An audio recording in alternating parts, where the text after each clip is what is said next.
കിടന്നുള്ള ജാസ്മിന്റെ സംസാരവും പെരുമാറ്റ രീതിയും കണ്ടിട്ട് സിബിൻ കുറേ ചിരിക്കുന്നുണ്ടായിരുന്നു. ചിരിയെന്ന് പറഞ്ഞാൽ അതുപോലെ കിടന്ന് പൊട്ടി പൊട്ടി ചിരിക്കുന്നുണ്ടായിരുന്നു. അതോടൊപ്പം തന്നെ സിബിന് അത്രയ്ക്കും ദേഷ്യം വരുന്നുണ്ടായിരുന്നു. അവിടെ ജയിലിൽ കിടന്നുകൊണ്ട് അത്രയും മോശപ്പെട്ട വാക്കുകൾ പറയുന്നുണ്ടായിരുന്നു. ജാസ്മിൻ ചീത്തയും തെറിയും ഒക്കെ വിളിക്കുന്നുണ്ടായിരുന്നു ജാസ്മിൻ ജിൻഡോയെ. എന്നാൽ ബാക്കിയുള്ളവരുടെ അടുത്തല്ല ജിൻഡോയെ. എന്നിട്ട് ബാക്കിയുള്ളവരെല്ലാവരും ചിരിക്കുമ്പോൾ ഈ ചൊണ്ണനും ഇതൊക്കെ കണ്ടിട്ടാണ് നിങ്ങൾ ചിരിക്കുന്നത് എന്നുള്ള രീതിയിലൊക്കെ പറഞ്ഞിട്ട് അങ്ങനെ മോശപ്പെട്ട വാക്കുകളാണ് കൂടുതലും അവിടെ വിളിച്ചു പറഞ്ഞിരുന്നത്. അപ്പൊ അത് കേട്ടുകൊണ്ട് നിന്നിരുന്ന സിബിന് ഒരു ലെവലിൽ കഴിഞ്ഞപ്പോൾ നല്ല ദേഷ്യം വരുന്നുണ്ട്.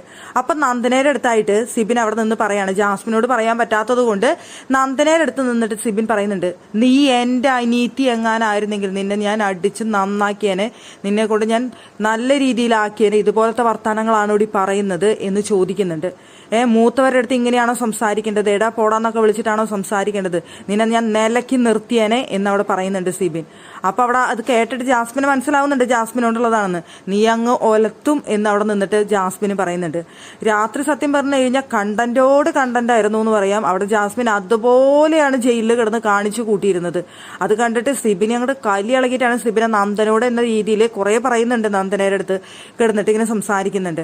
അതിനുശേഷം എന്തിനാ ഈ ജയിലിലേക്ക് നോക്കി നിൽക്കുന്നതെന്ന് സിബിന്റെ അടുത്ത് ആരോ ചോദിച്ച വഴിക്ക്, അല്ല ഇനി അടുത്ത ആഴ്ച എങ്ങാനും എനിക്ക് ജയിലിൽ കിടക്കേണ്ടി വന്നാലോ എന്ന് വിചാരിച്ച് നോക്കി നിന്നതാ, ഇനി ഇവിടെ നിന്ന് കഴിഞ്ഞാൽ ശരിയാവില്ല എന്ന് പറഞ്ഞുകൊണ്ട് സിബിൻ അവിടെ നിന്ന് പോകുന്നുണ്ട്.